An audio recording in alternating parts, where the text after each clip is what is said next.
அனைவருக்கும் வணக்கம். இது டிஎன்டி. இன்னைக்கு நம்ம பொங்கல் ஸ்பெஷல் வரிசையில் அடுத்து பார்க்க போகிறது முந்திரி கொத்து. இந்த முந்திரி கொத்துக்கு தேவையான பொருள் என்னென்னு பார்ப்போம். பாசிப்பருப்பு, அதாவது பச்சை பயிறுன்னு சொல்லுவோம். பச்சை பயிறு ஒரு கப் அளவு எடுத்திருக்கேன். உடச்சக்கடலை பார்த்திங்கன்னா பொட்டுக்கடலைன்னு சொல்லுவாங்க. இதை நான் 75 கிராம் எடுத்திருக்கேன். வெல்லம் அரை கிலோ எடுத்திருக்கேன். ட்ரை கோக்னட், நார்மலாக பார்த்திங்கன்னா எல்லோரும் ஃப்ரெஷ் தேங்காய் எடுப்பாங்க, அது பொரிச்சு வச்சுக்க. நம்ம ஒரு 10 நாள் 15 நாள் கூட வச்சு சாப்பிட்லாம். அந்த ட்ரை கோக்னட்லாம் சேர்த்தா அதுக்காக ட்ரை கோக்னட் எடுத்திருக்கேன். அப்புறம் பார்த்திங்கன்னா ஏலக்காய், ஒரு 3 ஏலக்காய் எடுத்திருக்கேன். இதை பொரிச்சு எடுக்கிறதுக்கு, இந்த முந்திரி கொத்தை பொரிச்சு எடுக்கிறதுக்கு நான் பச்சரிசி எடுத்திருக்கேன். வாங்க எப்படி செய்யலான்னு பார்க்கலாம். இந்த பாத்திரத்தில் நான் பார்த்திங்கன்னா இதை நல்லா வறுத்துக்கணும். கலர் மாறுற அளவுக்கு வறுக்கணும்.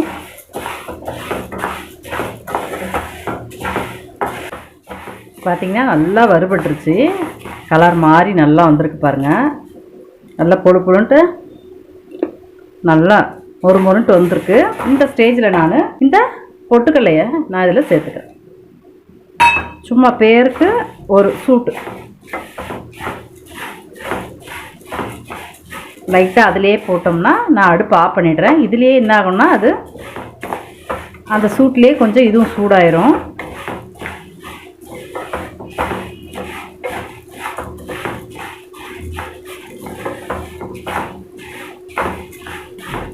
இது ஆறட்டும், வேறு பாத்திரத்துக்கு மாற்றிடலாம்.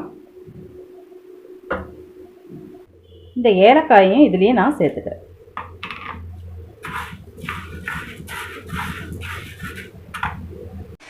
இப்போ எல்லாம் ஆறிடுச்சு. நல்லா பச்சை பயிறு, உடச்சக்கடலை, அதில் போட்ட ஏலக்காய் எல்லாம் ஆறிடுச்சு. நம்ம இப்போ இதை போட்டு தூள் பண்ணிடலாம். ரொம்ப மழுமழுன்ட்டு அரைக்கக்கூடாது, கொஞ்சம் குறகுறப்பாக, ரொம்பவும் குறகுறப்பாக அரைக்கக்கூடாது, ஓரளவு குறகுறப்பாக அரைக்கணும்.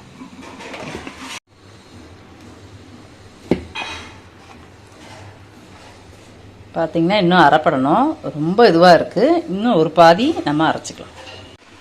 இப்போ அரைச்சாச்சு. பக்குவம் பார்த்திங்கன்னா இந்த பக்குவம் தான் கரெக்டாக இருக்குது.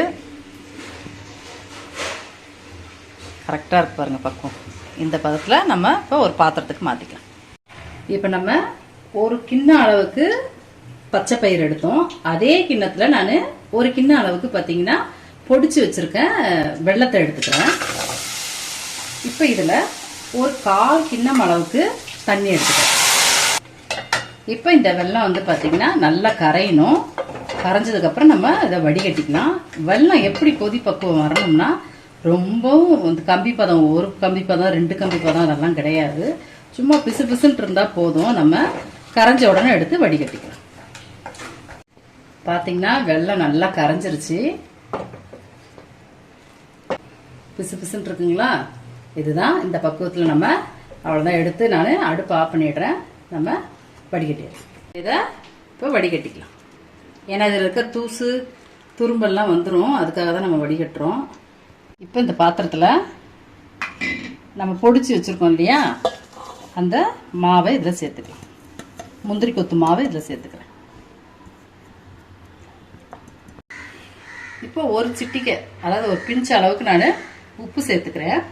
கூடவே பார்த்திங்கன்னா நான் ட்ரை கோகனட் சேர்த்துருக்கேன். நிறைய பேர் பார்த்திங்கன்னா நம்ம வீட்டில் இருக்க நம்ம நேச்சுரல் கோகனட் தான் உடச்சி அதை நல்லா நெய்யில் வறுத்து நல்லா செவக்க வறுத்து சேர்ப்பாங்க. நான் இதில் ட்ரை கோகனட் என் வீட்டில் இருந்ததுனால நான் இதை சேர்த்துக்கிறேன். அது கூடவே ஒரு ஸ்பூன் அளவுக்கு நெய் சேர்த்துக்கிறேன்.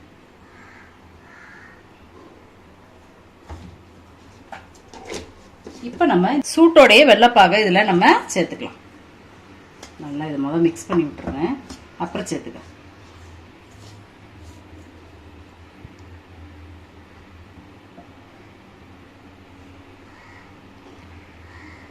நான் 2 ட்ரிப்பாக சேர்த்துக்கிறேன் வெள்ளைப்பாகை.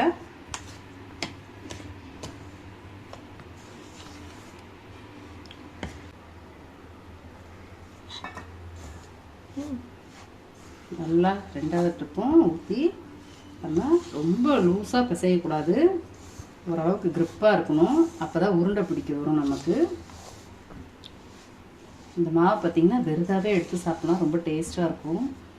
நம்ம இந்த மாவை வந்து இந்த மாதிரி பொடிச்சு வச்சுட்டு கூட கஞ்சி மாதிரி எதனா வேணுனாலும் கொடுக்கலாம். பிள்ளைங்களுக்கு கூட பார்த்திங்கன்னா அதை கஞ்சா காய்ச்சி ஏன்னா உடச்சக்கடலாம் போடுறோம் இல்லையா, இன்னும் இது கூட கொஞ்சமாக அரிசியோ ஏதாவது வறுத்து பொரித்து எடுத்து கூட கஞ்சா இன்னும் காய்ச்சினோம்னா இன்னும் டேஸ்ட் அதிகமாக இருக்கும்.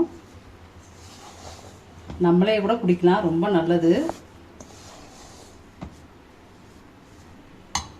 வெள்ளம் சூடாக இருந்ததுனால நான் கரண்டி போட்டு அதை பிசைஞ்சேன். இப்போ நான் கைட்டே நல்லா பிசைஞ்சிடுறேன். வெல்லம் வேண்டான்னு விருப்பப்படுறவங்க கருப்பட்டி சேர்த்தும் பண்ணுவாங்க. நான் வந்து எங்கள் வீட்டில் வெல்லத்துக்கு சேர்த்தா கொஞ்சம் டேஸ்ட் அதிகமாக சாப்பிடுவாங்க. கருப்பட்டி டேஸ்ட்டு அவங்களுக்கு காஃபி போடுறதுக்கு தான் பிடிக்கும். மற்றபடி இதில் வெல்லம் சேர்த்தனா நல்லா சாப்பிடுவாங்க. இப்போ இதை உருண்டை பிடிச்சி பார்ப்போம்.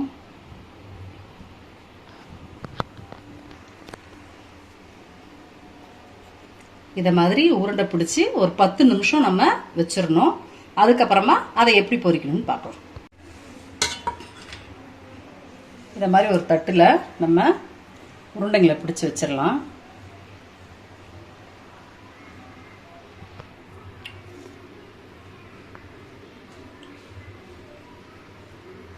இதே மாதிரி எல்லா உருண்டைகளையும் பிடிச்சி எடுத்துக்கலாம்.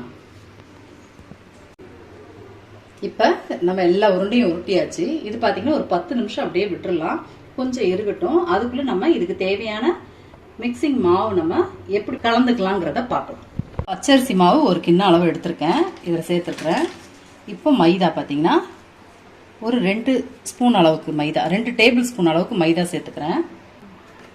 அது கூடயே கார்ன்ஃப்ளவர் மாவு பார்த்தீங்கன்னா ஒரு ஒரு ஒரு டேபிள் ஸ்பூன் அளவுக்கு.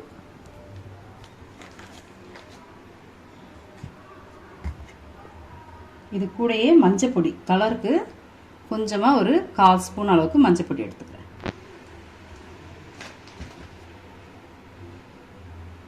இதுக்கு தேவையான அளவு உப்பு. இப்போ இது எல்லாத்தையும் மிக்ஸ் பண்ணிட்டு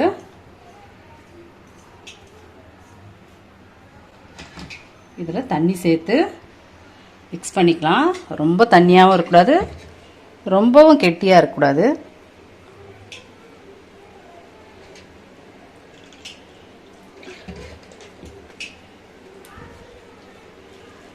நல்லா இதை பிசைஞ்சிக்கலாம். நம்ம இந்த மாவை நல்லா மிக்ஸ் பண்ணியாச்சு. மாவை பாருங்கள், இந்த பதத்தில் இருக்கணும். என் கையெல்லாம் ஒட்டி இருக்கா, இந்த அளவுக்கு இருக்கணும். இப்போ நம்ம இந்த உருண்டையை எடுத்து இந்த மாவில் முக்கிட்டு அப்படியே எடுத்து எண்ணெயில் போட்டுருணும். அதே மாதிரி இன்னொரு உருண்டை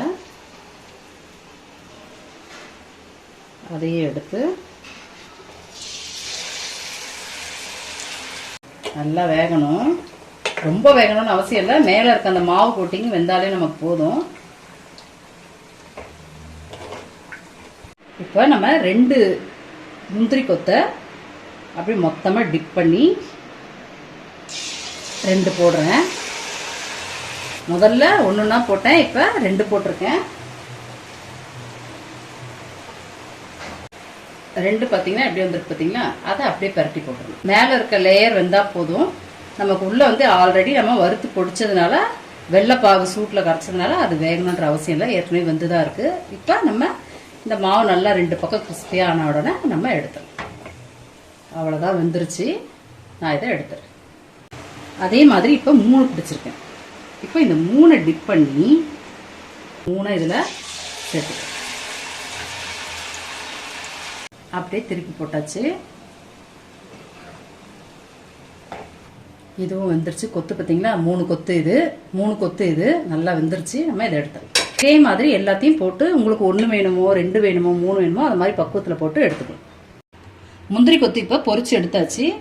பார்த்தீங்களா, 1 வேணும்னா ஒரு விதமாக சுட்டிருக்கேன். இப்போ 2 வேணும்னா 2 போட்டுக்கலாம், 3 வேணும்னா 3 போட்டுக்கலாம். அதை மாதிரி பொரிச்சு எடுத்துருக்கேன். நீங்கள் உங்களுக்கு எப்படி விருப்பம் இருக்கோ அதை மாதிரி செஞ்சு எடுத்துக்கோங்க. இப்போ நான் ஒன்று ஒடிச்சு பார்க்குறேன். நல்லா மொறு மொறுன்னு கேட்குதுங்களா சத்தம்? நல்லா உள்ளே பார்த்தீங்களா எப்படி இருக்குது, அந்த பூரணத்தோடு சேர்த்து ரொம்ப சூப்பராக வெந்திருக்கு. நான் கொஞ்சம் டேஸ்ட் பண்ணி பார்க்குறேன்.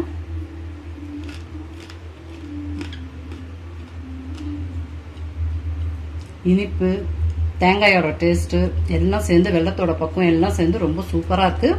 கண்டிப்பாக உங்கள் வீட்டில் ட்ரை பண்ணி பாருங்கள். இந்த வீடியோ பிடிச்சிருந்தா லைக் பண்ணுங்கள், ஷேர் பண்ணுங்கள், சப்ஸ்கிரைப் பண்ணுங்கள். Bye friends.